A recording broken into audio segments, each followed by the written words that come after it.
Hello students, good evening. कैसे आप लोग? आज हम आपका क्लास 10 का सोशल साइंस में हिस्ट्री मतलब इतिहास का चैप्टर 2 लेके आए हैं। इससे पहले कल हम चैप्टर 1 जो है यूरोप में राष्ट्रवाद का उदय, पूरा सब्जेक्टिव ऑब्जेक्टिव इंपॉर्टेंट पॉइंट सब बता दिए थे, तो आप लोग उसको देख सकते हैं। ये बहुत ही महत्वपूर्ण जो है चैप्टर है। 10 से 12 नंबर इस चैप्टर में एग्जाम में आएगा, सब्जेक्टिव ऑब्जेक्टिव मिला के। और ये आप लोग को समझ में भी आएगा, क्योंकि इसमें आपको पढ़ना है प्रथम विश्व युद्ध जो कि 1914 से 18 तक चला था, क्या कारण है, कौन कौन भाग लिया था। फिर दूसरा विश्व युद्ध 1939 से 45। फिर महात्मा गांधी के बारे में भी पढ़ना है। और ये भारतीय राष्ट्र कांग्रेस जो 1885 में आया था उसको पढ़ना है। महात्मा गांधी फिर दक्षिण अफ्रीका से जब भारत आया 15 में, 16 में लखनऊ अधिवेशन किया, 17 में चंपारण सत्याग्रह किया, 18 में खेड़ा और अहमदाबाद मिल मजदूर, 1919 में रॉलेट एक्ट, ये सब पढ़ना है। जलियांवाला बाग हत्याकांड 1920 में हुआ था क्या, असहयोग आंदोलन। 1922 में चोरा चोरी कांड, 1930 में सविनय अवज्ञा आंदोलन, 1942 में भारत छोड़ो आंदोलन, फिर भारत कैसे आज़ाद हुआ, यही सब चीज़ इसमें पढ़ना है आपको। समझ गए? मैंने पूरा गांधी युग, मॉडर्न हिस्ट्री, इंडियन हिस्ट्री, औपनिवेशिक काल से लेके भारत आज़ाद तक, ये सब आपको इसमें पढ़ना है। समझ में आ गया होगा आपको इस चैप्टर में क्या पढ़ना है। इसको पढ़ने के बाद आप लोग अगर चैप्टर 1 नहीं देखे हैं तो उसको देख सकते हैं, या फिर डिस्क्रिप्शन में लिंक है वहाँ से भी देख सकते हैं। समझ गए? चलिए शुरू करते हैं। भारत में राष्ट्रवाद। राष्ट्रवाद माने क्या होता है? जब कोई व्यक्ति अपने देश से बहुत प्रेम करता है, उसकी रक्षा करने का निश्चय लेता है, यही है राष्ट्रवाद। माने अपने देश को क्या करना, अपने देश से प्रेम करना। पहला क्वेश्चन, प्रथम विश्व युद्ध कब से कब तक चला? 1914 से 18। पहला विश्व युद्ध किन दो खेमों के बीच लड़ा? इसमें एक था मित्र राष्ट्र और एक था केंद्रीय शक्ति माने ध्रुवी राष्ट्र। ब्रिटेन, फ्रांस और रूस के खेमे का क्या नाम था? ये था मित्र राष्ट्र। इंपॉर्टेंट है। मित्र राष्ट्र में कौन कौन सा देश था? ब्रिटेन, फ्रांस और रूस। 1918 से 20 में भारत में कौन सी महामारी फैली? फ्लू। बहुत सारा लोग मर गया था इसमें, 1.5-2 करोड़। 1921 की जनगणना के अनुसार दुर्भिक्ष और महामारी के कारण लगभग कितने लाख लोग मर गए थे? 120 से 130 लाख, बोले ना, लगभग 1.5 करोड़। संथाल विद्रोह का नेता कौन था? बहुत इंपॉर्टेंट, सिद्धू कानू। ये चला था 1855 में, 56 में ख़त्म हुआ था, तो 1855 में शुरू हुआ था संथाल विद्रोह, सिद्धू कानू ने शुरू किया था। भारत राष्ट्र कांग्रेस की स्थापना ये हुई थी 1885 में, और इसके संस्थापक जो थे, संस्थापक और सचिव A.O. ह्यूम थे। A.O. ह्यूम, इसका पूरा नाम है एलन ऑक्टिवियन ह्यूम, और इसकी स्थापना हुई थी मुंबई के गोकुलदास तेजपाल संस्कृत विश्वविद्यालय में 28 दिसंबर 1885। इसका प्रथम अध्यक्ष जो था उसका नाम था, कौन था? भारतीय राष्ट्र कांग्रेस का प्रथम अध्यक्ष व्योमेश चंद्र बनर्जी। व्योमेश चंद्र बनर्जी, ये सब आपको याद रखना है। समझ गए? बंगाल कब विभाजन हुआ? बंगाल का विभाजन हुआ था 1905, और 1906 में हुआ था मुस्लिम लीग का गठन। बापू किसे कहते हैं? सबको ही जानते हैं, महात्मा गांधी को। बहुत मस्त चैप्टर है, सबको समझ में भी आएगा पूरा। महात्मा गांधी ने सत्याग्रह का प्रथम प्रयोग कहाँ किया था? तो ये दक्षिण अफ्रीका में किया था। यहाँ पे क्या हो रहा था? गोरा काला जो है नस्ल भेद की नीति। सत्याग्रह माने वही बिना हिंसा के द्वारा अपने बात को मनवाना। गांधी जी दक्षिण अफ्रीका कब गए? 1893 में, और 1915 में भारत आया था। लगभग ये 21-22 साल रहा था वहाँ पे। महात्मा गांधी दक्षिण अफ्रीका से भारत कब लौटे? 1915। गांधी जी के नेतृत्व में बिहार के किस स्थान पर किसानों ने आंदोलन किया? चंपारण। राजकुमार शुक्ला इसमें भाग लिया था। 3 कठिया प्रणाली की या नील मजदूर जो है उसके विरोध में हुआ था। और गांधी जी का पहला सत्याग्रह यहीं पे हुआ था, चंपारण में, 1917 में हुआ था, याद रखना है। महात्मा गांधी ने भारत में सत्याग्रह का प्रथम प्रयोग कहाँ किया? अभी तुरंत बताए, चंपारण बिहार में, 1917। क्या था? नील विद्रोह या नील की खेती के लिए आंदोलन। अगला, गांधी जी ने चंपारण में सत्याग्रह कब किया? 1917। याद ही रखना, यही सब एग्जाम में आता है। किसानों के लिए गुजरात के खेड़ा में गांधी जी ने सत्याग्रह कब किया? 1918।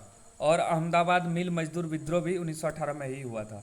सरदार वल्लभ भाई पटेल, ये भारत का लौह पुरुष है, याद रखना। सरदार वल्लभ भाई पटेल को क्या बोलते हैं? लौह पुरुष।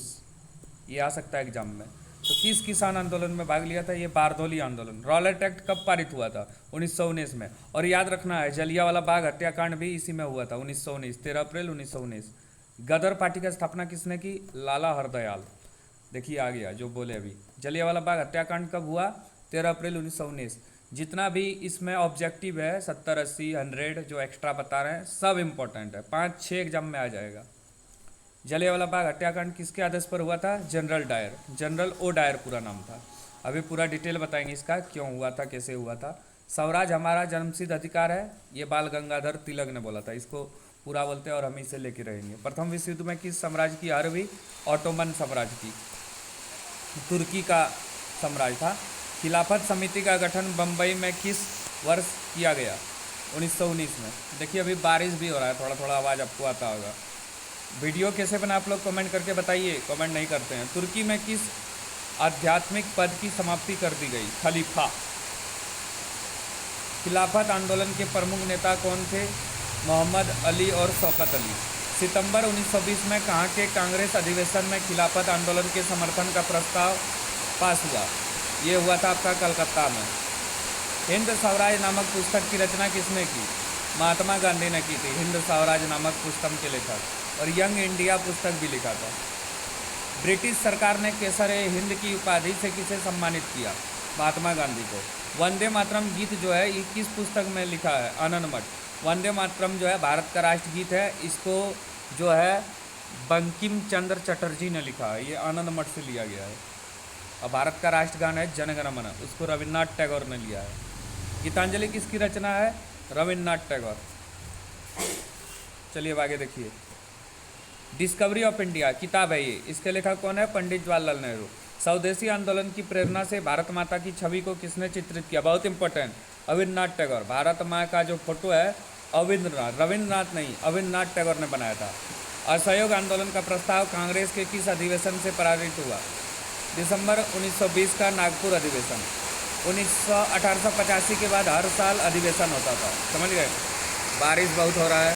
चलो देखो अब असहयोग आंदोलन ये 1920 में शुरू हुआ था और महात्मा गांधी ने शुरू किया था, लेकिन ये खत्म हो गया चोरा चोरी घटना के बाद।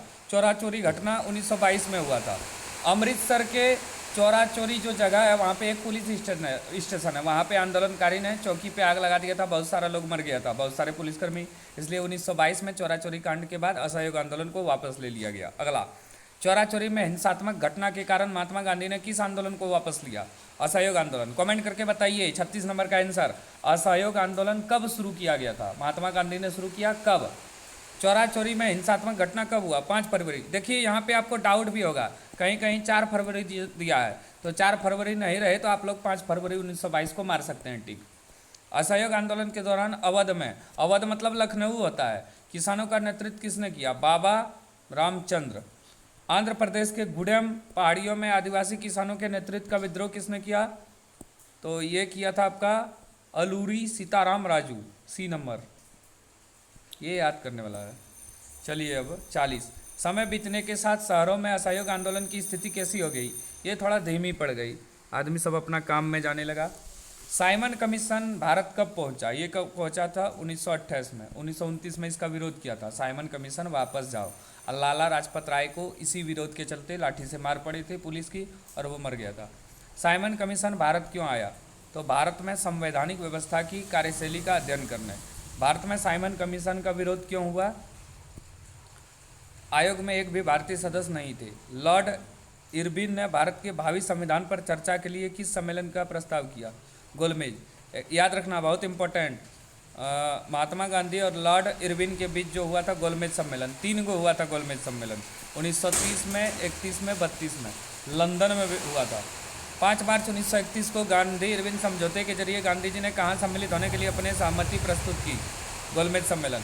दिसंबर 1929 में कांग्रेस के लाहौर अधिवेशन की अध्यक्षता किसने की? जवाहरलाल नेहरू। अपूर्ण स्वराज दिवस इसी दिन मनाया जाता है और तिरंगा झंडा को भी फहराया गया था। 1929 के लाहौर अधिवेशन में पूर्ण स्वराज देखो आया कि नहीं, के अंतर्गत कब स्वतंत्रता दिवस मनाने का निर्णय हुआ? 26 जनवरी 1930।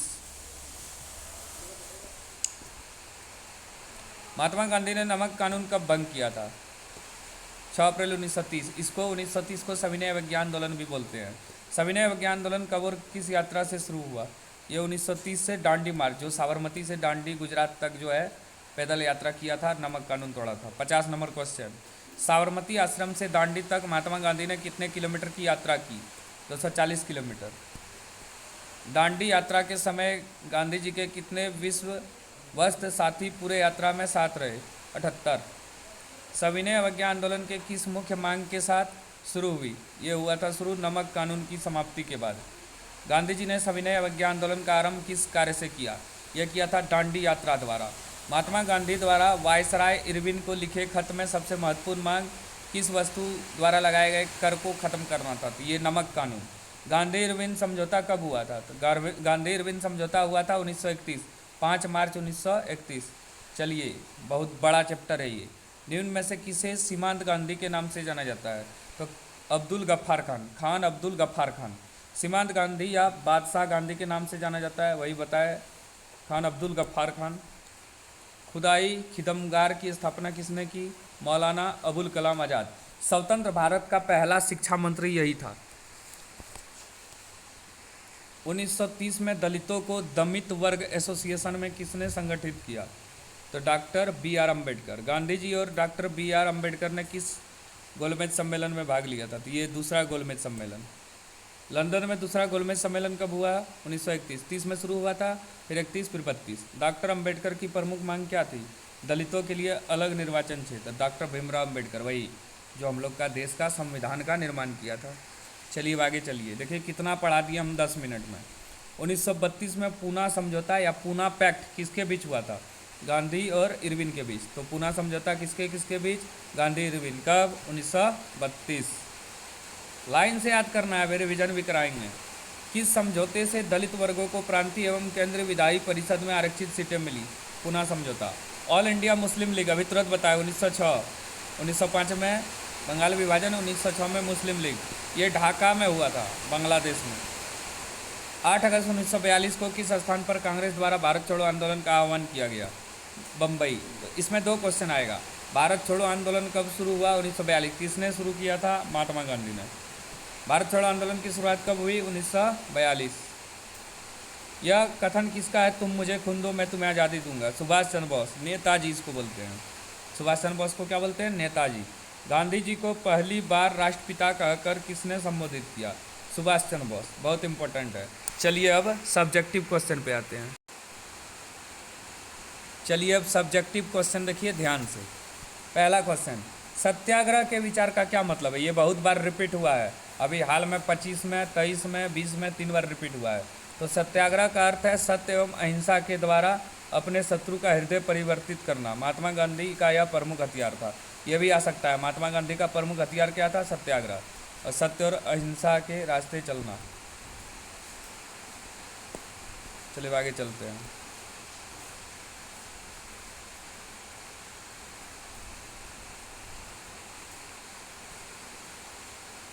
पहले विश्व युद्ध ने भारत में राष्ट्र आंदोलन के विकास में किस प्रकार योगदान दिया? तो आपको लिखना है सबसे पहले प्रथम विश्व युद्ध जो है 1914 से 18 तक चला। प्रथम विश्व युद्ध जहां मानवता के लिए विनाश का कारण बना, वहीं इसके कारण भारत में राष्ट्रवाद को बल मिला। भारत में राष्ट्र आंदोलन के विकास में प्रथम विश्व युद्ध के योगदान निम्न बिंदु द्वारा समझा जा सकता है। पहला, टैक्स में वृद्धि। युद्ध में खर्चा बढ़ने से अंग्रेजों ने टैक्स में वृद्धि की, इससे जनता में रोष माने नाराजगी फैल गया, जिसने राष्ट्रवाद को जन्म दिया। दूसरा, महंगाई। विश्व युद्ध के दौरान खाद्य पदार्थों का भारी अभाव हो गया, कीमतें लगभग दोगुनी हो गई। बढ़ती महंगाई ने लोगों को आंदोलन करने के लिए विवश किया। तीसरा, सेना में जबरन भर्ती। अंग्रेजों को युद्ध के लिए अधिक से अधिक सैनिकों की जरूरत थी, अतः अंग्रेजों ने गांव से युवाओं को जबरन सेना में भर्ती करना प्रारंभ किया। इससे ग्रामीण क्षेत्र में सरकार के प्रति काफ़ी रोष था। मजदूरों तथा दस्तकारों में क्रोध। अंग्रेजों ने भारतीय कुटीर उद्योगों का क्रमिक रूप से पतन कर दिया था, अतः मजदूर एवं दस्तकार अंग्रेजों के विरुद्ध राष्ट्र आंदोलन में कूद पड़े। यही सब लिखना आपको, यहाँ तक पूरा लिखना है, इसमें कुछ छोड़ना नहीं है। औपनिवेशों में राष्ट्रवाद के उदय की प्रक्रिया औपनिवेशवाद विरोधी आंदोलन से जुड़ी कारण है। औपनिवेश क्या होता है? जब कोई देश किसी देश को अपना गुलाम बना लेता है। जैसे भारत जो है ब्रिटेन, जिसको इंग्लैंड बोलते हैं, उसका गुलाम था, तो वही है। औपनिवेश में राष्ट्रवाद की उदय की घटना औपनिवेशवाद विरोधी आंदोलन से गहरी रूप से जुड़ी हुई थी। इसे निम्न रूप से समझा जा सकता है। भारत के सभी वर्ग किसी न किसी रूप से अंग्रेजों के शोषण के शिकार थे, अतः सभी भारतीय सामूहिक शत्रु जो अंग्रेजों के विरुद्ध एकजुट होने लगे। इससे भारत में राष्ट्रवाद का विकास हुआ।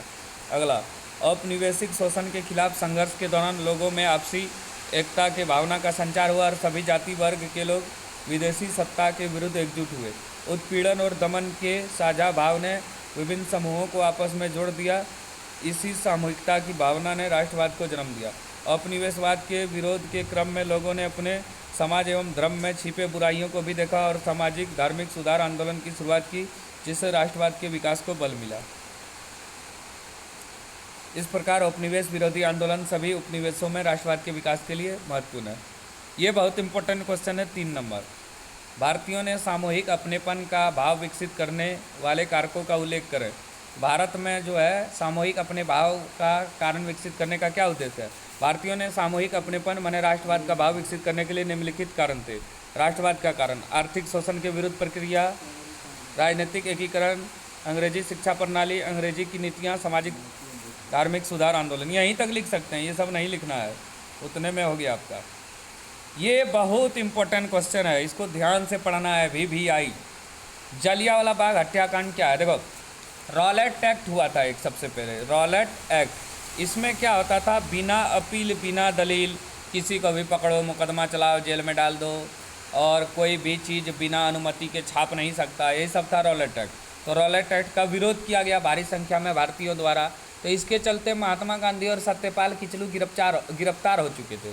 तो इसके लिए क्या किया? अमृतसर का जो जलियांवाला बाग है, वहाँ पे बैसाखी पर्व के दिन एक जनसभा का आयोजन किया गया, लेकिन सभा हुई तब उसने वहाँ पे गोलियां चलवा दी, अंग्रेज अफसर जनरल डायर। बहुत सारा लोग मर गया था। यही है जलियांवाला बाग हत्याकांड। चलिए लिखिए, जलियांवाला बाग हत्याकांड 13 अप्रैल 1919 को हुआ था। इस दिन लोग बैसाखी पर्व मनाने के लिए अमृतसर के जलियांवाला बाग में मैदान में इकट्ठा हुए थे।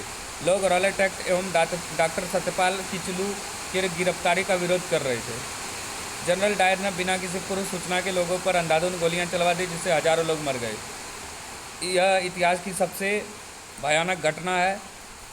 और गांधी जी ने हत्या के विरोध में केसर-ए-हिंद की उपाधि लौटा दी और रविन्द्रनाथ टैगोर ने नाइटहुड की उपाधि भी लौटा दी, और इसके चलते असहयोग आंदोलन की शुरुआत हुई। ये सब याद रखना है। अब देखिए आगे, खिलाफत आंदोलन पर एक संक्षिप्त टिप्पणी लिखा है। प्रथम विश्व युद्ध में ब्रिटेन की जीत हुई एवं ऑटोमन तुर्क की हार। ब्रिटेन ने 1919 ईस्वी में तुर्की के खलीफा माने धार्मिक प्रधान जो है उसका पद समाप्त कर दिया। इससे भारतीय मुसलमान भी आहत हो गए। मोहम्मद अली और शौकत अली बंधुओं ने खिलाफत समिति का गठन किया। 19 अक्टूबर 1920 को खिलाफत आंदोलन की शुरुआत हुई। बाद में इसका नेतृत्व गांधी जी ने किया। उन्होंने इस मौके को हिंदू मुस्लिम एकता के रूप में देखा।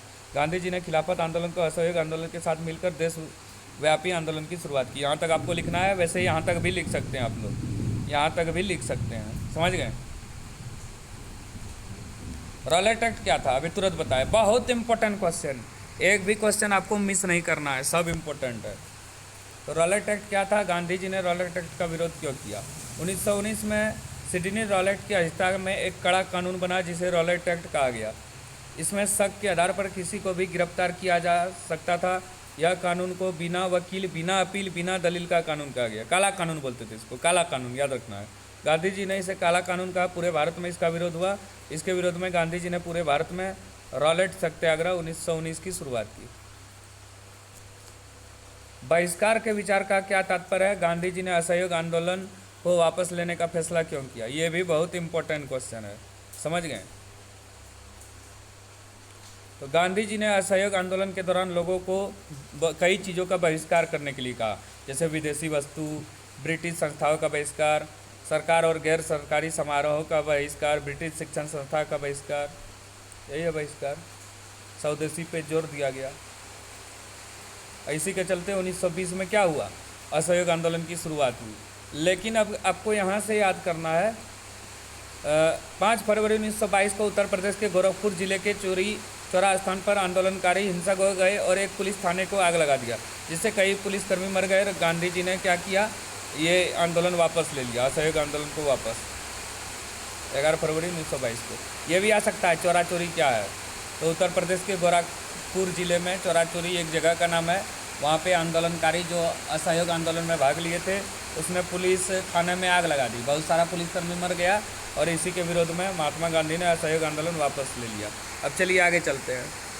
20 मिनट लगभग हो गया आपका और लगभग 70 से 80 ऑब्जेक्टिव भी हो गया। अब मेरा वाला एक्स्ट्रा पॉइंट मिला के 100 ऑब्जेक्टिव और 10 गो ये भी हो गया, 8 गो। ये कितना क्वेश्चन बता देते हैं आधा घंटा में। कारण बताइए क्यों शहरों में असहयोग आंदोलन धीमा पड़ गया। शहरों में असहयोग आंदोलन धीमा पड़ जाने के निम्नलिखित कारण थे। गांधी जी के आह्वान पर बड़ी संख्या में लोग स्कूल, कॉलेज, सरकारी नौकरी छोड़कर आंदोलन में तो कूद पड़े, परंतु शिक्षा और रोजगार का कोई विकल्प नहीं बचा। लोग लंबे समय तक अपना रोजी रोटी छोड़कर आंदोलन में नहीं बने रह सकते। अतः शहरों में छात्र स्कूल, कॉलेज में और वकील अदालत में लौट गए। भारतीय खादी के कपड़े विदेशी कपड़ों से महंगे होते थे, इसलिए लोग विदेशी कपड़े ही पहनने लगे। कुछ लोग लंबे जन संघर्ष से उब चुके थे। शहरी नेता चुनाव में भाग लेते थे। बहुत बारिश हो रहा है, आज इतने रखते हैं हम 8 नंबर तक ही। कल इसका पार्ट 2 लेंगे और कंप्लीट कर देंगे। समझ गए आप लोग? ठीक है, धन्यवाद।